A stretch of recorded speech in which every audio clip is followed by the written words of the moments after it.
Loot boxes were a mistake. PUBG and Fortnite have changed the way that we think about AAA games, and cloud computing will change the gaming industry. Mike, this is everything that was said by Jade Raymond recently, who is a EA Motive General Manager, Senior Vice President, is an industry veteran. She worked at Ubisoft in the past on the Assassin's Creed games. EA Motive, they're working on a brand new open world action IP, which we don't know anything about. No, not really. And they're taking over the Visceral Games project, essentially. Yeah, that's it. And Jade Raymond is a bit of a figure. She's been speaking to... who's she been speaking to? Gamesbeat Summit 2018. She was talking to Dean Takahashi. Remember that guy who couldn't play Cuphead? Well... That's Dean Takahashi. You know, he's done some other stuff. I'm sure he's good at some games.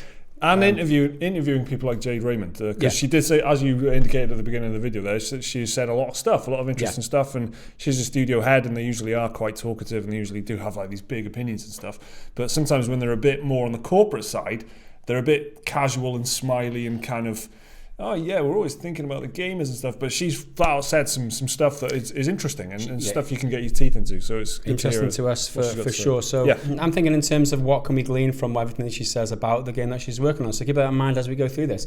Loot boxes and Battlefield 2, she said, there were obviously some big learnings to take away. And EA is a learning company, so we are really focused on how we improve and obviously, don't make those kinds of same mistakes again. Loot boxes are a mistake, essentially. We're learning, we're making mistakes, and we're going forward. It sounds like a PR speak to me. Yeah, you do feel like a lot of EA's kind of top people are in the mode of saying, oh, everything that happened with Battlefront was a mistake. And this is one of, I feel like, many statements from EA and DICE and people from that sphere that have been saying, oh God, yeah, Star Wars Battlefront 2 loot boxes, what a mistake that was. Right, guys, let's hope that doesn't happen again. That seems to be their tone now, which is fine. I mean, they are a corporation and they are acknowledging it, but that seems to be like the message. That is the message that has been coached into them for the time being. So, but it's good to hear a kind of just acknowledgement, considering that she was part of the team that worked on it. So that's right.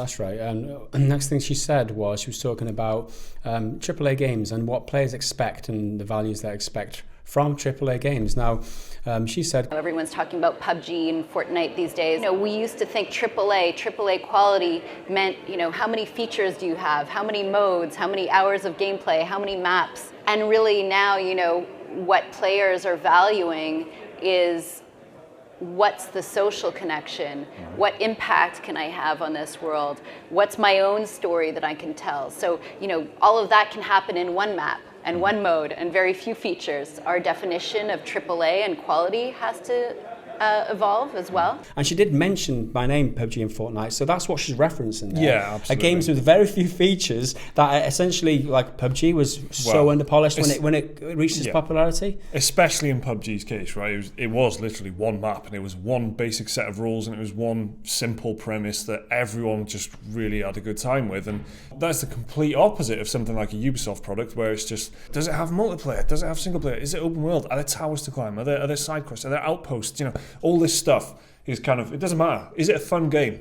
Yeah. And that's all that PUBG was. It was a fun game that got picked up by streamers and picked up by, really took the world by storm. And that is more what they seem to be wanting to target now by the sounds of what she's saying. Yeah, it's interesting that they're analysing the situation, keeping abreast of what's happening in the industry like that and saying, well, that game's doing well. What can we learn from this and put that into our game, essentially? Whether they reach the right conclusions and manage to pull it off and reach the popularity of a game like Fortnite or PUBG is yet to be seen, but they're definitely thinking about it in that kind of creative way, I guess. Yeah. No, it sounds like they are. It sounds like they want to learn positive lessons as well. I mean, again, this is kind of corporate stuff, and when the reality hits you as a gamer, then that's when it becomes good. So if it does sound like corporate fluff, but then they do end up delivering and come up with something that's actually a really fun and interesting game, it doesn't matter. Like the corporate fluff was there for like the PR and messaging reasons, but it does actually in some way convey what's going on behind the scenes. So if she's saying this stuff, that it must indicate how they are thinking, right? Yeah, of course in the background. Of course, this is all about, right? Everything that she says, this is what they sit around in board meetings talking about, isn't it? So the next thing that she touched on was how they think about creating a brand that is owned by the fans. And she termed something what's called the network model of this. So she's talking about the games industry and how it's changed to involve more factors and more roles, such as broadcasters, Twitch streamers, content creators, modders and influencers and journalists. They're all part of the games industry kind of narrative now, that this ecosystem, as she's termed it. All of these roles that we have in the game industry, they've evolved, right? It's not like here's the people who create the game and here are the people who play the game alone at home. Like all of these roles are all part of the ecosystem. So I think when you're thinking about creating something that really feels modern and fresh and can live on, it's like how can it live on through this broader ecosystem or network that we have in games these days. So that does sound, again, it sounds like corporate wishy-washy stuff, but she is talking about something real there, and I totally agree with her that, you know, if you look again at Fortnite and PUBG and stuff, it's because the Twitch streamers pick it up and then they not only play it, but then there's people tweeting about it, and then suddenly there's just a conversation online. Whenever you pick up your phone and you go through social media and stuff and you check out YouTube and what's going on Twitch, the game is there, and the game becomes part of this like social conversation, and that is really important if that really helps a game be successful, as we've already seen twice last year with PUBG and Fortnite.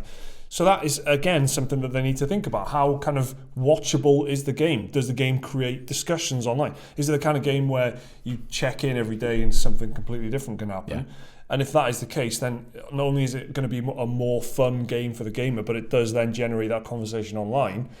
And it becomes this whole other different thing. And that's going to be a big part of their development philosophy as well, by the sounds of it. They want that kind of experience. And talking of development philosophy, do you think this is just the wrong way to look at producing games? I mean, they're talking about, in terms of being a big business, analysing the industry and seeing what works the best so that they can make a game that's profitable for them, right? Yeah. They're not thinking about games in terms of, from what I can see here, what's fun? Yeah. What's going to be a great game? What's going to be a piece of art that lives through the ages? Not thinking in those terms. They're thinking in terms of what's good for business. Yeah, I think there's definitely something worth picking up, because they are going about it seems like in a corporate way, because they've broken these things down, distilled it in a very clinical way, the way she's talking about it, and they're thinking about it in that money making type of way. But I think you have to to a certain degree allow the kind of we just recently talked about this very recently actually, where you've got to take risks. It's no good doing this kind of thing, trying to follow a formula and trying to make sure you've ticked all the boxes and trying to make sure you've done a good enough game to get an 85 on Metacritic.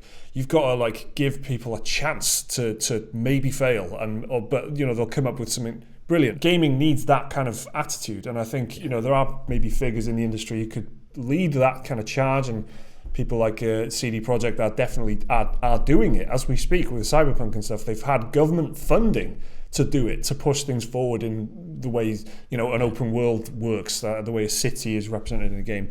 You've got to push things forward, not just make sure you meet the current climate, make sure that you make things fit the current model. Yeah, and this harks back to our conversation the other day with that ex-BioWare Aaron Flynn, was it? Aaron Flynn, that's right. Where it's a case of he says, they're creative, they support creativity, do EA. This is an awesome company. Yeah, you can be creative as you want. Yeah. But however, when they're talking in terms of this type of terminology in their board meetings, how creative can you be when they're talking about we need to fulfill criteria A, B, and C based on the way that the gaming industry is going? We need all these elements because we've analysed what's good in the, it's all business speak, and you have to be creative in those terms. There's no that much freedom, really, is there? Yeah, that's exactly it, and hopefully it's the kind of thing that Ubisoft are pushing forward with as well. I think that they've shown that they have.